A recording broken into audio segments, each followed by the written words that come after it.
Hello everyone and welcome to your second experiment you're going to be doing at home.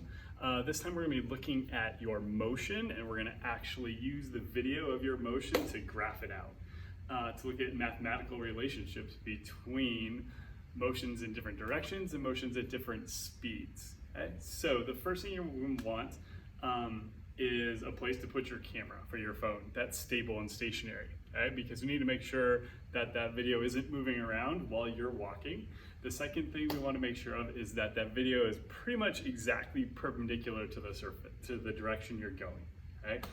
So here I'm going to walk from meter stick to meter stick. So make sure that that camera is at about a 90-degree angle to wherever you're going. So if you're outside, use those lines on the sidewalk as your guide. Okay? Use them to figure out where you want to put your camera. And the key here is make sure you can see an entire distance between two places. Okay, probably about a good 5 long strides between them would be good. As you can see here, I've got 1, 2, 3, 4, about 5 long strides, which is a good distance to work off of. Okay, because that'll give you plenty of space, plenty of time to get done with the things you need to get done with. Then you want to label your setup. So on the right-hand side, left-hand side of the camera, right-hand side of as you're facing the camera, put a piece of tape down. And this is going to be your origin. This is going to be your start point. So if you didn't want to write on it, start. Great, perfect. Okay?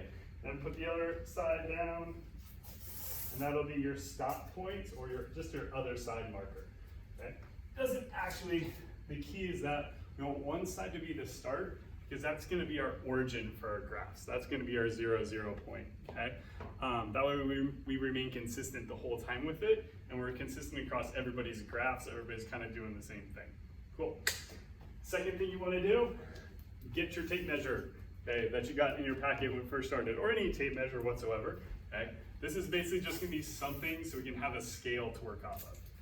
Now, you want to make sure it's in the path that you're walking. Don't put it like way up here. Okay? Make sure it's in the path that you're going to be actually moving in. Otherwise, perspective, you're going to get all messed up. So all you really need to be able to do is see that in your video later on when you do some of your analysis. So get that tape measure on the ground, tape it down, and you will be good to go in terms of setting up a scale bar.